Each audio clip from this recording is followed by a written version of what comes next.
होता है। प्यार में इंसान कुछ भी कर गुजरने को तैयार हो जाता है। लेकिन जैसे जैसे मैं अपने प्राइवेट इन्वेस्टिगेटर के करियर में आगे बढ़ता गया, तब मुझे पता चला कि प्यार नहीं, इंसान नफरत में इतना डूब जाता है कि वो किसी को मारने और मरने से भी नहीं चूकता। मुझे लगता है कि ये नफरत, ये हेट, प्यार से भी स्ट्रॉन्ग इमोशन होता है। मेरा अगला केस इसी नफरत की कहानी थी।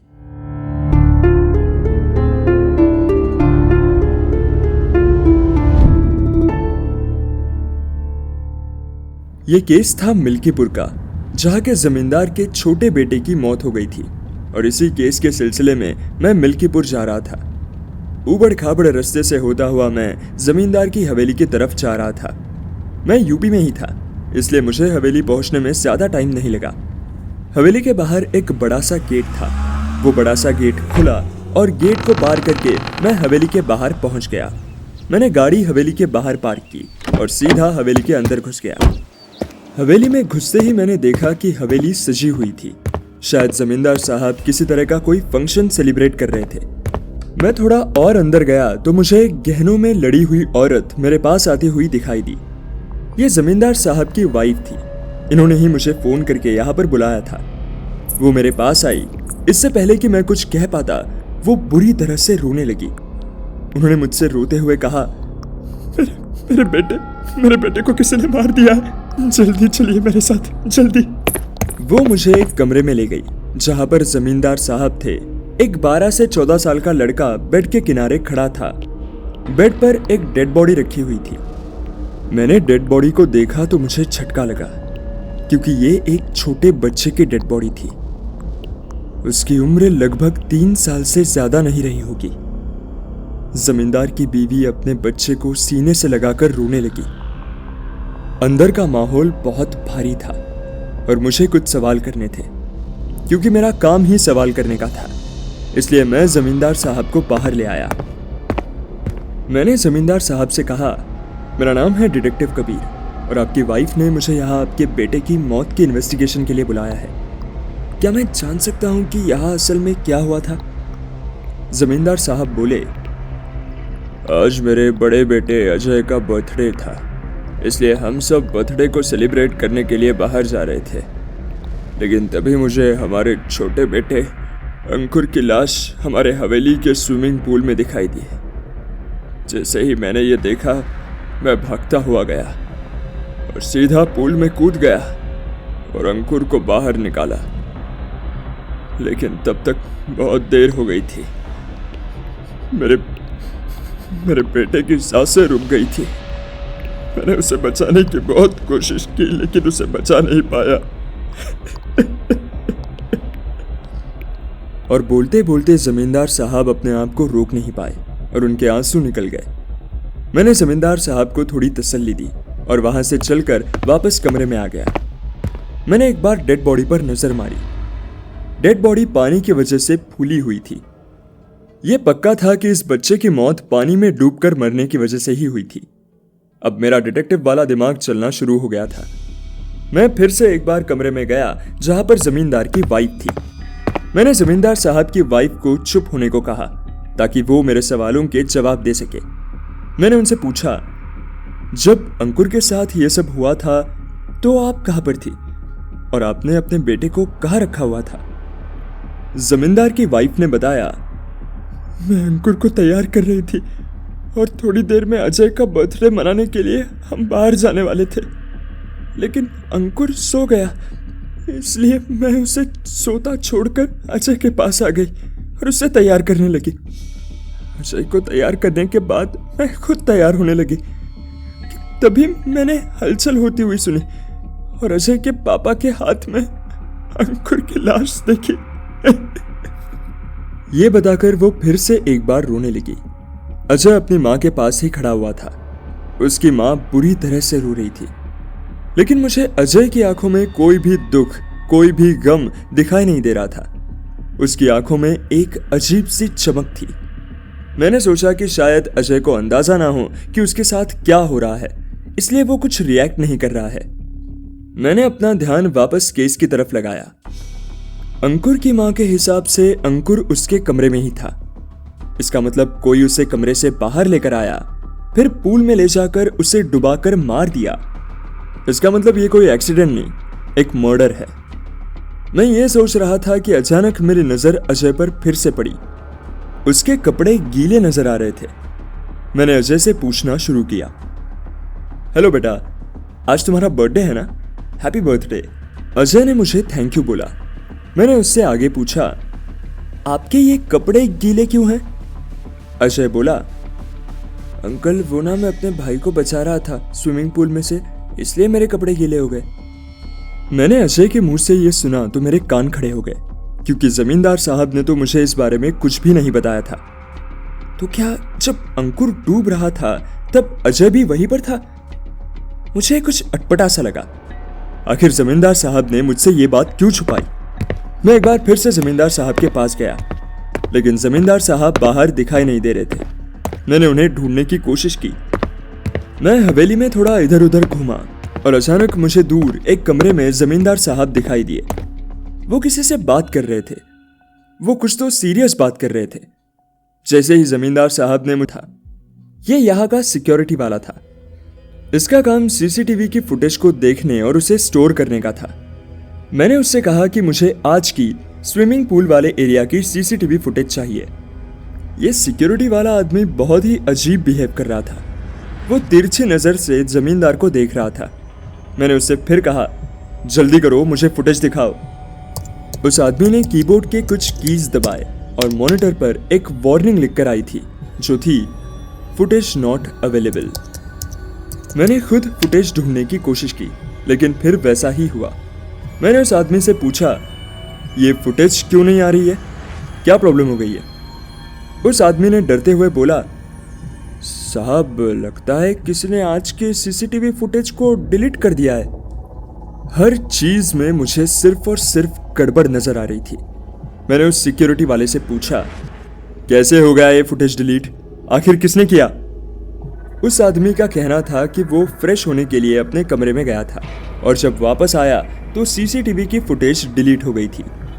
मेरा काम कभी भी आसान नहीं हो सकता। मैंने ये सोचकर ही गलती करी थी।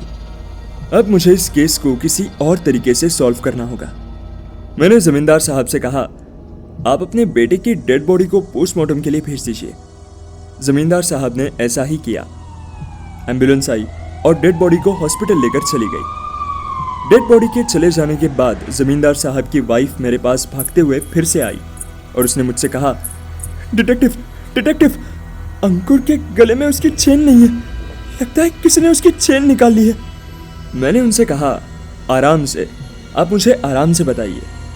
उन्होंने मुझसे कहा कि जब वो अंकुर को तैयार कर रही थी तब उन्होंने उसे एक नई सोने की चेन पहनाई थी, लेकिन अब उसकी चेन उसके गले में नहीं है। मैंने उनकी बात सुनी और सीधा पूल की तरफ गया।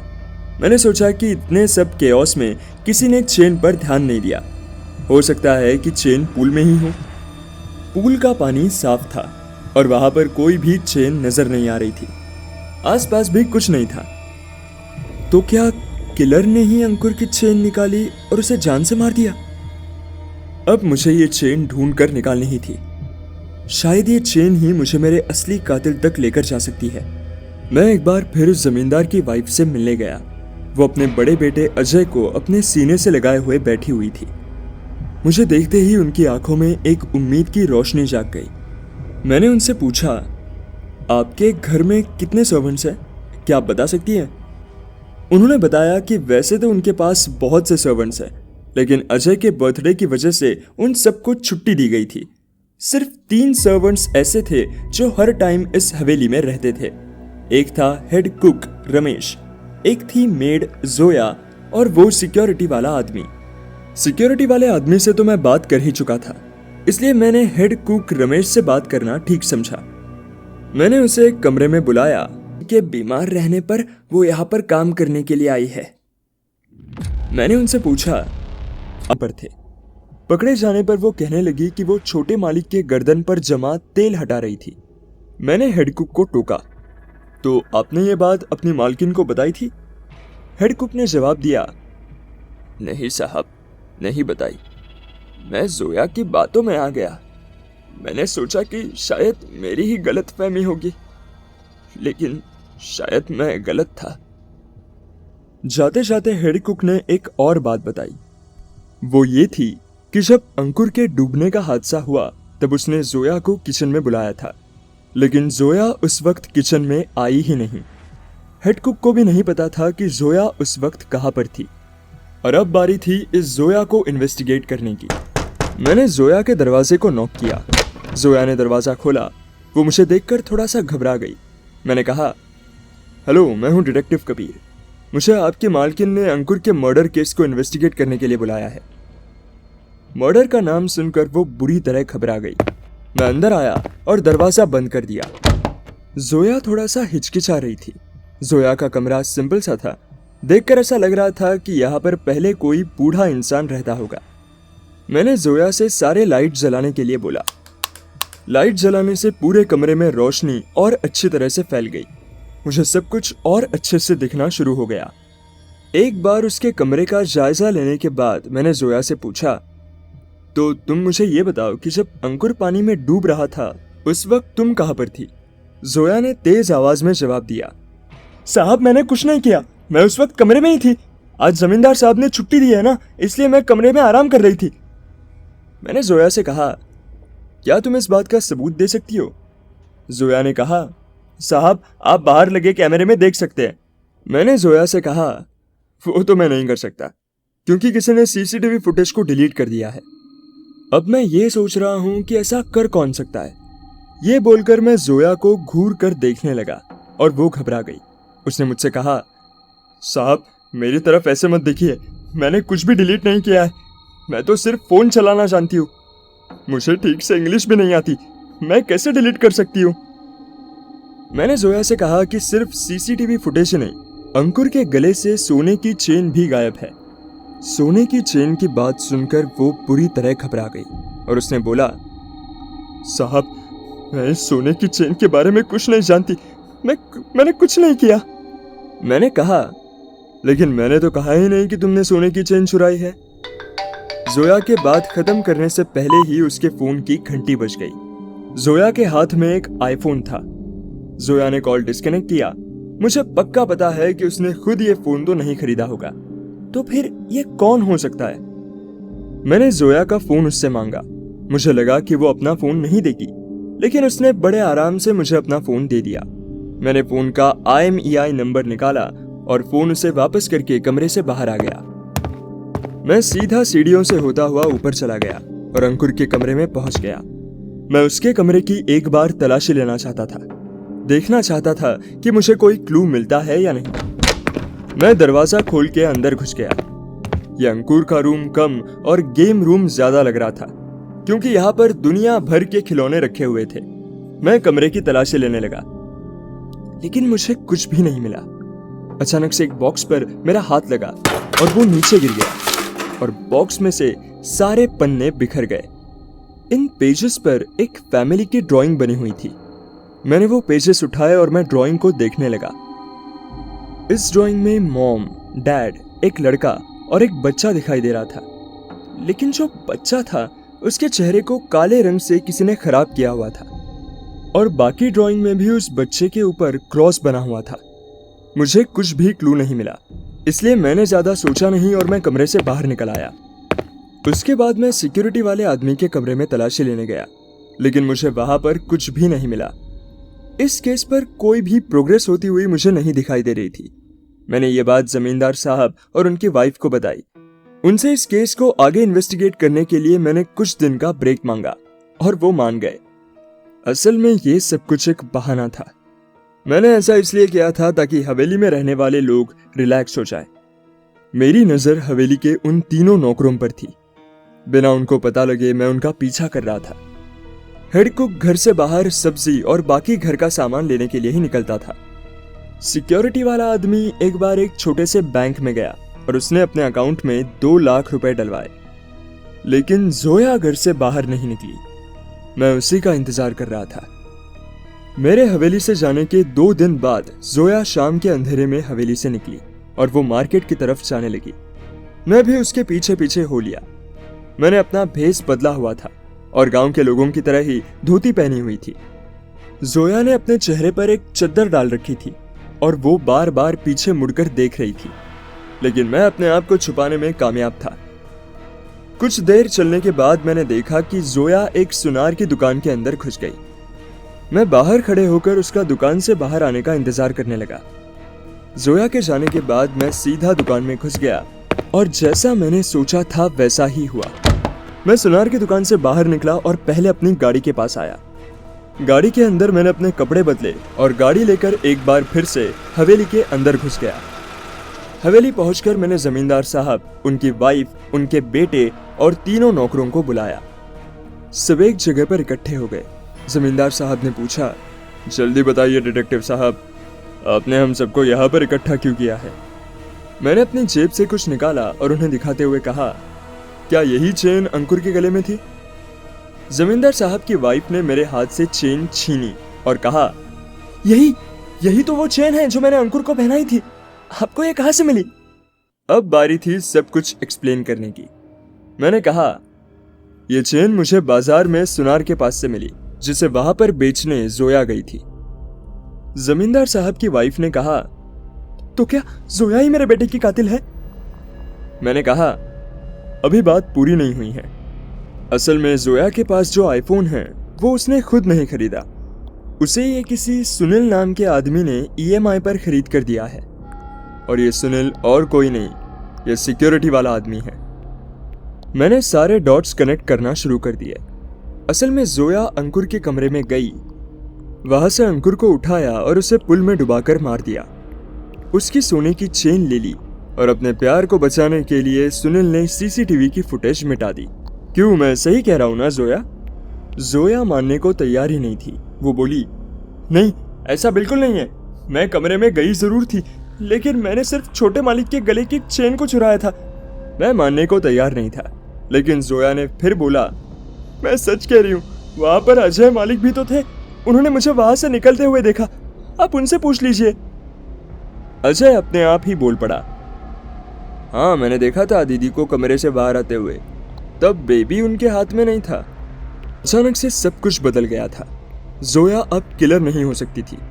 मुझसे चूक हो गई थी, क्योंकि उसके लिए गवाही देने वाला अंकुर का बड़ा भाई था। अचानक सुनील रोने लगा और बोला, मैंने ही मारा है अंकुर को, मैंने उसे डुबाया है और उसके बाद में सीसीटीवी कैमरे को बंद कर दिया। अचानक किलर अपने जुर्म को कबूल करने लगा। मैंने सुनील से पूछा कि उसने अंकुर को क्यों मारा। उसने कहा, मुझे मालकिन ने एक दिन बहुत मारा था, मैं उसी बात का बदला लेना चाहता था, इसलिए मैंने उसे जान से मार दिया। मैं शॉक था। आज पहली बार ऐसा हो रहा था कि कोई किलर सामने से आके अपने क्राइम को कन्फेस कर रहा था। मैं स्पीचलेस था, लेकिन तभी अचानक मेरे दिमाग में कुछ हिट हुआ। अंकुर को मारने वाला भी पूल में उतरा होगा, तो उसके कपड़े भी गीले होंगे, लेकिन ना तो सुनील सिक्योरिटी वाले के कपड़े गीले थे, ना ही उसने अजय ने ही अपने छोटे भाई का मर्डर किया है। उसके गीले कपड़े, जोया के बाद उसका अपने छोटे भाई के कमरे में जाना और उस कमरे में मिले उसके ड्राइंग्स, यही वजह